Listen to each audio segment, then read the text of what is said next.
नमस्कार मंडळी, मी तुमचा लाडका मित्र वरद विजय चव्हाण आणि मी तुम्हा सर्वांचं माझ्या युट्यूब चॅनलमध्ये स्वागत करत आहे। म्हणजे येत्या 12 जानेवारी 2024 ला तेलुगू इंडस्ट्रीमधनं एक मोठा धमाका होणार आहे। तो धमाका म्हणजेच अर्थात त्यांचा सुपरस्टार महेश बाबू यांचा नवीन सिनेमा गुंटूर कर्रम। हा सिनेमा जर मी नीट प्रोनाउन्स केला असेल तर हा सिनेमा त्यांच्या भेटीला येणार आहे आणि आता या सिनेमाचा ट्रेलर आलेला आहे। खरं तर काल रात्री आला होता, पण मी तो आज सकाळी बघितला चुकून, नाही तर मी काल रात्रीच हा रिॲक्शन किंवा रिव्ह्यू व्हिडिओ टाकला असता। तर यांचा ट्रेलर आलेला आहे, ट्रेलर विथ सबटायटल्स, फक्त तेलुगू लँग्वेज मध्ये आहे, हिंदी मध्ये नाहीये का?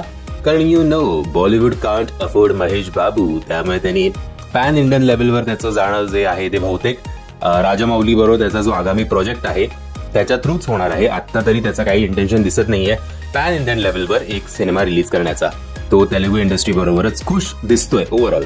सो गुंटूर कर्रमचं किंवा साऊथ इंडियन सिनेमांचं तुम्ही एक ट्रेंड फॉलो करा त्यांच्या सिनेमांमध्ये। ते एका नात्याला पकडून अख्खी स्टोरी त्याच्या आजूबाजूला रंगवतात। मग ते नातं एका आई आणि मुलाचं असू शकतं, बाप मुलाचं असू शकतं, भावा बहिणीचं असू शकतं, आजोबा आणि नात यांचं सुद्धा असू शकतं, किंवा नवरा बायको यांचं असू शकतं। तसं या सिनेमामध्ये पुन्हा एकदा आपल्याला आईचं आणि मुलाचं नातं, एक हरवलेलं नातं कसं या सिनेमाच्या माध्यमातून जोडलं जातं याची गोष्ट गुंटूर कर्रम या सिनेमाच्या माध्यमातून आपल्याला भेटीला येणार आहे। ट्रेलरच्या सुरुवातीलाच आपल्याला कळतं की कुठल्या तरी फॅक्टरीला आग लागली आहे का, ती आग मुद्दाम लावण्यात आली आहे आणि अशा परिस्थितीत एका आईने स्वतःच्या मुलाला वाऱ्यावर सोडून दिलं, स्वतःच्या मोठ्या मुलाला। आता ती आई म्हणजेच रम्या कृष्णन आणि तो मोठा मुलगा म्हणजे अर्थात महेश बाबू। आता गुंटूर कर्रमचा अर्थ होतो फायरी अँड स्पायसी, म्हणूनच कदाचित महेश बाबूची एंट्री जी आहे ती आपल्याला अशा फुल लाल लाल मिरच्यांमध्ये बघायला मिळते आणि तो पुन्हा एकदा त्याच्या त्या रावडी अवतारात आपल्याला बघायला मिळतोय।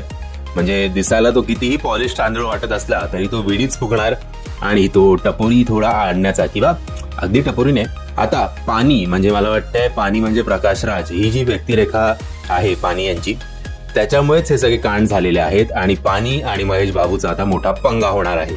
बरं, पाणीची मुलगी जी आहे श्रीलीला, ती दिसायला अत्यंत सुंदर, भले महेश बाबूपेक्षा ती 15-20 वर्ष लहान असेल तरी सुद्धा तिकडची लोक ती खपवून घेतात।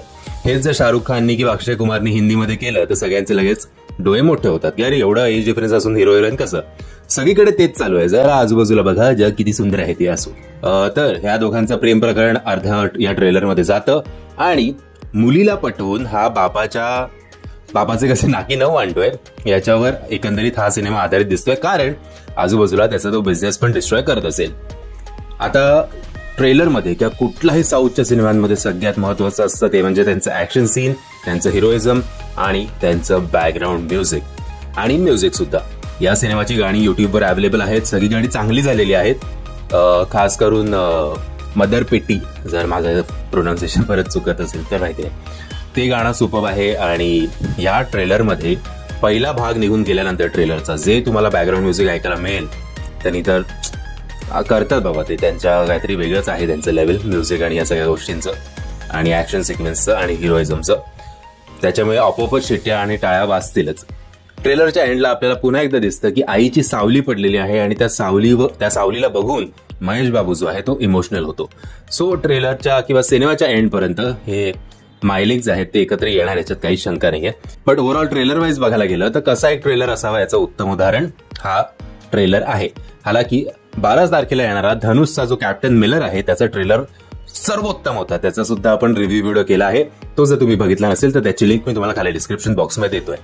म्हणजे मी आशा करतो तुम्हाला हा व्हिडिओ आवडला असेल। जर तुम्हाला हा व्हिडिओ आवडला असेल तर प्लीज या व्हिडिओला लाईक, शेअर आणि चॅनलला सबस्क्राईब करायला विसरू नका। जय हिंद, जय महाराष्ट्र।